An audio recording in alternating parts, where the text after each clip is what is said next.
শরীফ ওসমান হাদির সঙ্গে আমার একবারই দেখা হয়েছে। ওটাই আমার প্রথম দেখা এবং ওটাই আমার শেষ দেখা। আমি একটা সেমিনারে গেছিলাম, সেখানে হাদি বক্তা ছিল, অল্পক্ষণ ছিল। আমরা একসঙ্গে ঢুকছিলাম, তখন হাদির সঙ্গে আমার 2 সেকেন্ড কথা হয়েছে। কিন্তু হাদির সমস্ত কার্যকলাপ, অত্যন্ত দুঃখের বিষয় যে বিএনপির মহাসচিব ওনার নামটা বলতে পারছিল না, কিন্তু আমরা কিন্তু সেম তো বটি, এবং ইনকলাব মঞ্চের নামও বলতে পারছিল না। উনি বলছিলেন ইনসাফ পার্টি। তার মানে হলো যে ওনারা বলেন বৃহত্তর রাজনৈতিক দল, কিন্তু তারা ওসমান শরীফ হাদির কার্যকলাপ, তার আদর্শ, সে যে বাংলাদেশের বিনির্মাণে তার যে স্বপ্ন, যেটা জুলাই অভ্যুত্থানে আমাদের ছাত্র জনতা যেটা আমাদের স্বপ্ন দেখিয়েছে, এবং সেটার পথ নির্দেশনা যে হাদি যেভাবে করছিল, অর্ধপথে তার কাজ থেমে গেল।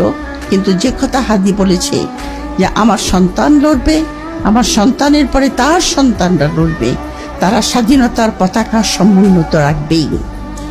সুতরাং ঢাকা ইউনিভার্সিটি এবং অন্যান্য আমাদের যে ছাত্র, তারা সবাই আমার ছাত্র।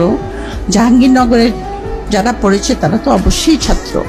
এদের প্রতি আমার অসীম স্নেহ আছে, কারণ আফটার অল আমি একজন মা, এবং ওদের মধ্যে আমি আমার সন্তানদের ছায়া দেখি।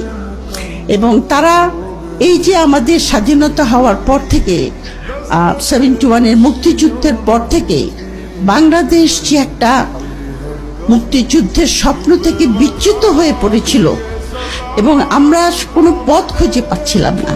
আমি ব্যক্তিগতভাবে, যেহেতু আমি অ্যাক্টিভিস্ট না, আমি লিখি, আমি ব্যক্তিগতভাবে আমি লিখেছি যে বিশেষ করে 2009 সাল থেকে শুরু করে শেখ হাসিনা যে ক্রমান্বয়ে একটা ফ্যাসিস্ট হয়ে উঠছে এবং দেশের সমস্ত গণতান্ত্রিক প্রতিষ্ঠানগুলিকে ভেঙে দিচ্ছে, এটা আমি বহু লেখায় লিখেছি।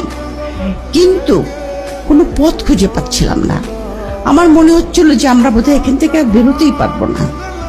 আমি ওই বিজয় সরণির ওখানে একটা মূর্তি ছিল না বিরাট, শেখ মুজিবুর রহমানের, আমি ওইখান থেকে যাওয়ার সময় সবসময় দেখতাম।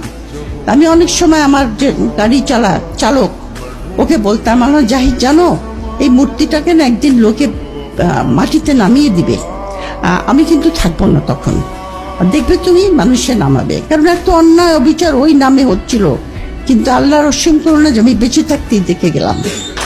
যারা আপনার ভারতীয় আধিপত্যবাদের আইকন মানে তাকে ব্যবহার করে ভারতীয়